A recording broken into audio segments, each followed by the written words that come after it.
আসসালামু আলাইকুম। আমি শাহ মোবারক বলছি এবং ইতিমধ্যে আপনারা যারা আমাদের ফেসবুক পেজের সাথে বিভিন্ন সময় সম্পৃক্ত ছিলেন বা আমার সাথে সম্পৃক্ত ছিলেন, ইতিমধ্যে বিভিন্নভাবে হয়তো বা বুঝতে পেরেছেন যে আমি দেশের আর্থসামাজিক এবং রাজনৈতিক পরিবর্তনের লক্ষ্যে কাজ করার উদ্যোগ গ্রহণ করেছি এবং ইতিমধ্যে আপনারা অনেকেই হয়তো বা আমাদের সাথে সম্পৃক্ত হওয়ার জন্যে যথেষ্ট রকমের আগ্রহ প্রকাশ করেছেন, সহযোগিতা করেছেন। আপনাদের সহযোগিতায় আমরা মোটামুটি এমন একটা জায়গায় এসেছি যে সারা বাংলাদেশ থেকেই টুকটাক করে কিছু কিছু সংখ্যক যুব সমাজ আমাদের সাথে হয়তো বা একাত্মবোধ হয়েছেন বা একত্রিত হতে চলছেন। তো আজকে আমার আসলে লাইভে আসার মূল ব্যাপারটা হচ্ছে যে আমাদের রাজনৈতিক দলটা আসলে কেন করা দরকার বা ইত্যাদি বিষয় নিয়ে হয়তো বা টুকটাক অনেকেই আমাদের সাথে এখন যোগাযোগ করার চেষ্টা করছেন। আমার সংগঠন বা এই সংগঠন কি করবে, কেন, ইত্যাদি বিষয় নিয়ে। যেহেতু আসলে একটা রাজনৈতিক দল, কাজে সেটা একদিনে বা এক সময়ে বা নির্দিষ্ট অল্প কিছুক্ষণ সময়ে বা আমার বক্তব্যের উপর ভিত্তি করেই আসলে একটা রাজনৈতিক দলের পূর্ণাঙ্গ ধারণা যেমন পাওয়া সম্ভব না, তেমনইভাবে আপনারা আসলে কাজ যেহেতু শুরু করবেন বা কাজ যেহেতু শুরু করেছেন, এটার গঠনতন্ত্র বা বিস্তারিত লক্ষ্য উদ্দেশ্য সেটাও আপনাদের জানা দরকার, যা এখন থেকে হয়তো বা আমি মাঝে মাঝে লাইভের মাধ্যমে এসে ব্যাপারটা আমরা ইনফরমেশন দেওয়ার চেষ্টা করব। রাজনৈতিক সংগঠন আসলে কি জন্য দরকার তার ক্ষেত্রে প্রথমেই আমি বলবো যে সময়ের পরিবর্তনের সাথে সাথে মানুষের চাহিদাটাও বদলায়। যেহেতু সময়ের পরিবর্তনের সাথে সাথে মানুষের চাহিদাটা বদলায়, আর সেই চাহিদাটাকে যুগোপযোগী, সেই চাহিদাটা পূরণের জন্য দরকার যুগোপযোগী ধারণাকে ধারণ করা। একইভাবে দেশের এবং দেশের জনগণেরও সময়ের পরিবর্তনের সাথে সাথে কিছু রকমের চাহিদার প্রয়োজন তৈরি হয়। আমাদের দেশের বর্তমান রাজনৈতিক পরিবেশ পরিস্থিতি অনুযায়ী তেমনইভাবে দেশের রাজনৈতিক সংকট দূরীকরণ করাটাও একটা চাহিদায় পরিণত হয়েছে। কিন্তু আশ্চর্যজনকভাবে সত্য, দেশের বর্তমান বা প্রচলিত রাজনৈতিক দলগুলো যুগোপযোগী ধারণাকে ধারণ করে সমাধানের দিকে না হেঁটে জাতিকে বরং সমস্যার দুষ্ট চক্রের দিকে বেঁধে ফেলেছে। এমনই এক প্রেক্ষাপটে দেশের যুবকদের উদ্যোগে আর্থসামাজিক এবং রাজনৈতিক পরিবর্তনের লক্ষ্যে নতুন ধারার একটি রাজনৈতিক দল গঠন করার জন্য আমি আহ্বান জানাচ্ছি।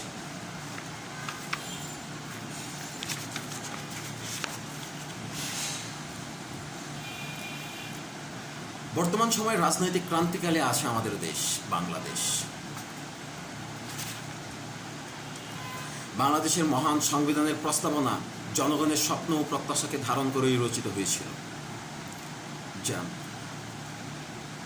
সংবিধানের প্রস্তাবনাটা এরকমই আছে যে আমরা বাংলাদেশের জনগণ 1971 খ্রিস্টাব্দের মার্চ মাসের 26 তারিখ স্বাধীনতা ঘোষণা করে জাতীয় মুক্তির জন্য ঐতিহাসিক সংগ্রামের মাধ্যমে স্বাধীনতা ও সার্বভৌম গণপ্রজাতন্ত্রী বাংলাদেশ প্রতিষ্ঠা করিয়াছি। আমরা অঙ্গীকার করিতেছি যে মহান আদর্শ আমাদের বীর জনগণকে জাতীয় মুক্তি সংগ্রামের আত্মনিয়োগ ও বীর শহীদ দিগকে প্রাণোৎসর্গ করিতে উদ্যুক্ত হইয়াছিল। জাতীয়তাবাদ, সমাজতন্ত্র, গণতন্ত্র ও ধর্মনিরপেক্ষতার সেই সকল আদর্শই সংবিধানের মূলনীতি হইবে। আমরা আরও অঙ্গীকার করিতেছি যে আমাদের রাষ্ট্রের অন্যতম মূল লক্ষ্য হইবে গণতান্ত্রিক পদ্ধতিতে এমন এক শোষণমুক্ত সমাজতান্ত্রিক সমাজ প্রতিষ্ঠাকরণ, যেখানে সকল নাগরিকের জন্য আইনের শাসন, মৌলিক মানব অধিকার এবং রাজনৈতিক, অর্থনৈতিক ও সামাজিক সাম্য, স্বাধীনতা ও সুবিচার নিশ্চিত হইবে। আমরা দৃঢ়ভাবে ঘোষণা করিতেছি যে আমরা যাহাতে স্বাধীন সত্তায় সমৃদ্ধি লাভ করিতে পারি এবং মানব জাতির প্রগতিশীল আশা আকাঙ্ক্ষার সহিত সঙ্গতি রক্ষা করিয়া আন্তর্জাতিক শান্তি ও সহযোগিতার ক্ষেত্রে পূর্ণ ভূমিকা পালন করতে পারি, সেজন্য বাংলাদেশের জনগণের অভিব্যক্তিস্বরূপ এই সংবিধানের প্রাধান্য অক্ষুণ্ণ রাখা এবং ইহার রক্ষণ, সমর্থন ও নিরাপত্তা বিধান আমাদের পবিত্র কর্তব্য।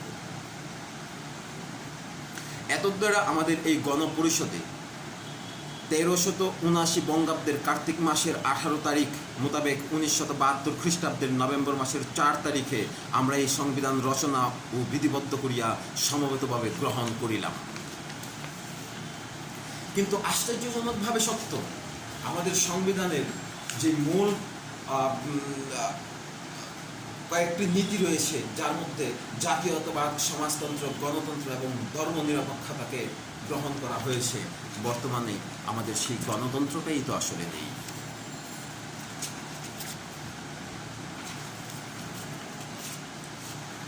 কিন্তু ক্রমাগত রাজনৈতিক সংঘাত এবং গণতন্ত্রের ভিত্তিমূলে আঘাত করিয়ে আমাদের সংবিধানে বর্ণিত এই মহান লক্ষ্য অর্জন থেকে দূরে সরিয়ে রাখছে। রাজনৈতিক দলগুলির মধ্যে দ্বন্দ্ব সংঘাত, এর ফলশ্রুতিতে সমাজের বিভেদের সংস্কৃতির সৃষ্টি, আর তার কারণেই বর্তমানে আমাদের রাজনৈতিক সংকট। বর্তমানে আমরা আছি গণতন্ত্র শূন্য বাংলাদেশে।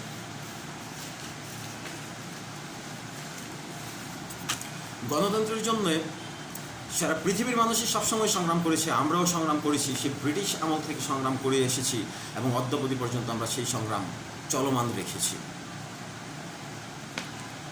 অগণতান্ত্রিক শক্তির কালো হাতের হস্তক্ষেপকালীন সময় ছাড়া সাধারণ নির্বাচনগুলির মাধ্যমে আমরা হয়তোবা কিছুটা প্রতিনিধিত্বশীল গণতন্ত্রের পথে হেঁটেছি। তবে দেশের নির্বাচন ব্যবস্থার স্বচ্ছতা নিয়ে জনমনে প্রশ্ন রয়েছে সব সময়ই। কিন্তু দুঃখের বিষয় হলো, এই নির্বাচনগুলোর মাধ্যমে গঠিত সরকার জনগণকে কাঙ্ক্ষিত জবাবদিহিতামূলক গণতন্ত্র উপহার দিতে পারেনি। শুধু জবাবদিহিতার অভাবের কারণে আমাদের গণতন্ত্রের এই সংকট নয়, রাজনৈতিক মতাদর্শের মেরুকরণ এবং বলয়ের প্রভাবের কারণে রাজনৈতিক দলগুলো ক্রমাগত স্বেচ্ছাচারী হয়ে উঠেছে। দেশের জনগণ আজও সত্যিকার গণতন্ত্র থেকে বঞ্চিত রয়েছে। দুর্নীতি ও লুটতরাজ। দুর্নীতি ও লুটতরাজের বিষয়ে আসলে বলার মতো অনেকগুলি পথ রয়ে গেছে, যা আসলে আমার কাছ থেকে না শুনলেই হয়তো বা হয়, যা আপনারাই হয়তো বা খুব ভালোভাবে জানেন। ক্ষমতাশীল পেটুয়া বাহিনীর তাণ্ডব, রাষ্ট্রীয় সম্পদ লুণ্ঠনের নগ্ন খেলা থেকেই রাজনৈতিক সংকট সৃষ্টি। লক্ষ্য অর্জনে নিবেদিত প্রাণ নেতৃত্ব থেকে আমরা সবসময় বঞ্চিত হয়েছি। রাজনীতিতে ক্ষমতার বলয় তৈরি হওয়ার গুরুত্বপূর্ণ পদে মেধাশূন্য ব্যক্তিদের প্রাধান্য বেড়েছে। রাজনৈতিক দলসমূহের সর্বোচ্চ পদধারী নেতৃত্ব স্বীয় ব্যক্তি স্বার্থ হাসিলের অপচেষ্টায় সবসময় লিপ্ত রয়েছে। সরকারি দপ্তরসমূহে রাজনৈতিক সুপারিশের নিয়োগ ও পদোন্নতি বেড়েছে। ফলশ্রুতিতে বেসামরিক প্রশাসনে নিজ দলের প্রতি আনুগত্যকে প্রাধান্য দেওয়া হয়েছে। রাজনৈতিক সহিংসতা ও তারুণ্যের অবক্ষয়।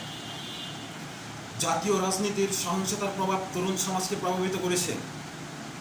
জাতির ভবিষ্যৎ যেই তরুণ সমাজ, আজ যদি আমরা একটু খেয়াল করি, দেশের বর্তমান বিভিন্ন রাজনৈতিক দলগুলির সাথে যে জড়িত যে সমস্ত যুব সমাজ, তারা আজ অবৈধ অস্ত্র ও শক্তি প্রদর্শনের খেলায় মত্ত, অথচ যেখানে তাদের হাতে থাকার কথা ছিল মেধাভিত্তিক রাজনৈতিক চর্চা, সেখানে বেশিরভাগ রাজনৈতিক দলের ছাত্র ও যুব বাহিনী যেন এক আতঙ্কের নাম।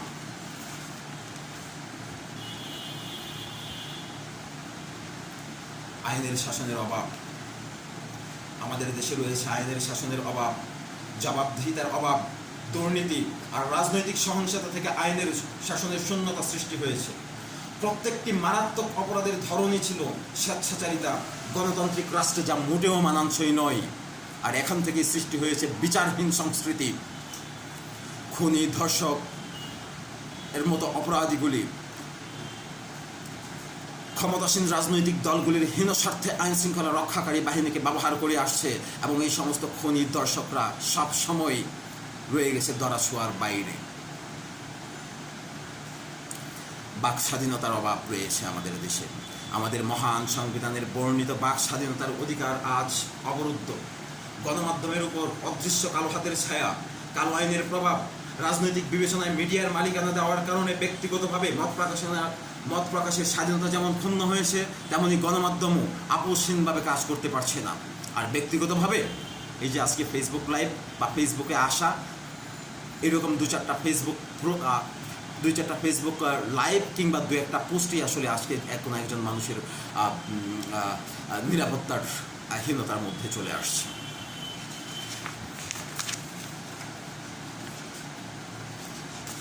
দেশের এই সময়ে আমাদের দেশের তরুণ সমাজ আজ অসহায়, অথচ আমাদের মোট জনসংখ্যার প্রায় 40% বয়স 15 বছর থেকে 35 বছর বয়সের মধ্যে, যারা আজ মিথ্যা প্রতিশ্রুতি আর কথার ফুলঝুরিতে হতাশ। তারুণ্যের ক্ষমতার জন্য উচ্চশিক্ষার পর্যাপ্ত সুযোগ, মানের ঘাটতি আজ এক বড় ক্ষতি।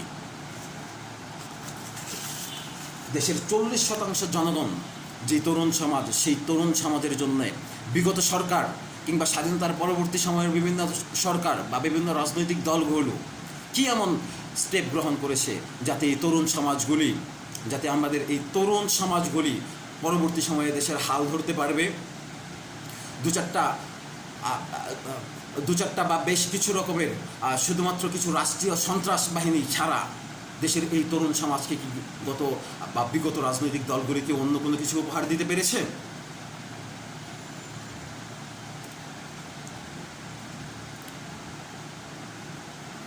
প্রত্যেক বাংলাদেশের কণ্ঠস্বর হিসেবে আত্মপ্রকাশ করা দরকার এমন একটা রাজনৈতিক দলের। রাজনৈতিক এবং অর্থনৈতিকভাবে প্রতিষ্ঠিত অনেকেই দীর্ঘদিন ধরে রাজনীতি শব্দটাকে কলুষিত করে আসছে।